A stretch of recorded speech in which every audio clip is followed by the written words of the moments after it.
ఎంతో సింపుల్గా ఇంట్లో కూరగాయలు లేనప్పుడు ఎగ్ ఆమ్లెట్ కర్రీ అయితే చేసుకోవచ్చు. దీనికి ముందుగా మనము ఒక 2 ఉల్లిపాయలు, 2 టమాటాలని మిక్సీ జార్లో వేసుకుని ప్యూరీ కింద చేసుకోవాలి.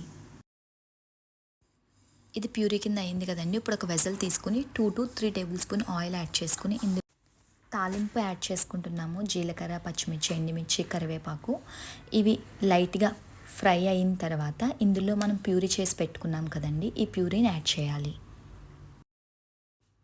ఇప్పుడు ఇందులోనే పసుపు, కారం, సాల్ట్ సరిపడంత యాడ్ చేసుకోవాలి.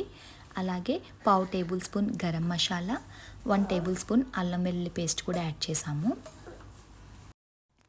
ఈ ఉల్లిపాయని బాగా మగ్గనివ్వాలండి. మూత పెట్టి మనం ఒక 5 మినిట్స్ మగ్గనిస్తే కనుక ఆనియన్ అంతా కూడా బాగా మగ్గుతుంది.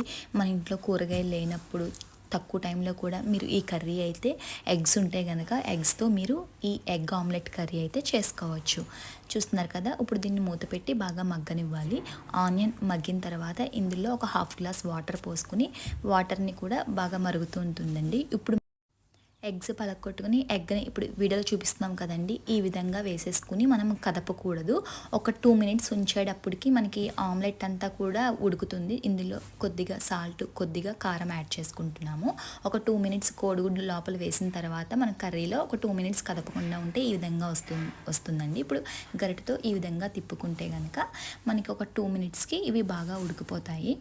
మనం తక్కువ టైంలో కూడా చేసుకోవచ్చు. అలాగే టేస్ట్ కూడా ఈ ఆమ్లెట్ కర్రీ అనేది చాలా బాగుంటుంది. మీరు కనుక ఎప్పుడు ట్రై చేయకపోతే డెఫినెట్గా ట్రై చేయండి. చూస్తున్నారు కదా, సో ఎప్పుడైతే వాటర్ అంతా కూడా మనకి ఎగురుతుందో అప్పుడు కర్రీ అయితే రెడీ అయిపోతుందండి. చూస్తున్నారు కదా, సో వాటర్ అంతా ఎగిరిన తర్వాత మీరు ఫ్లేమ్ ఆఫ్ చేసుకుని ఒక బౌల్లోకి సర్వ్ చేసుకుంటే ఎంతో టేస్టీగా ఉండే మనకి ఎగ్తో ఈ ఆమ్లెట్ కర్రీ అయితే రెడీ అయింది. మీరు కొత్తిమీరతో సర్వ్ చేసుకుంటే ఇంకా టేస్టీగా ఉంటుంది. మీరు ఎప్పుడు ట్రై చేయకపోతే కనుక డెఫినెట్గా ట్రై చేయండి.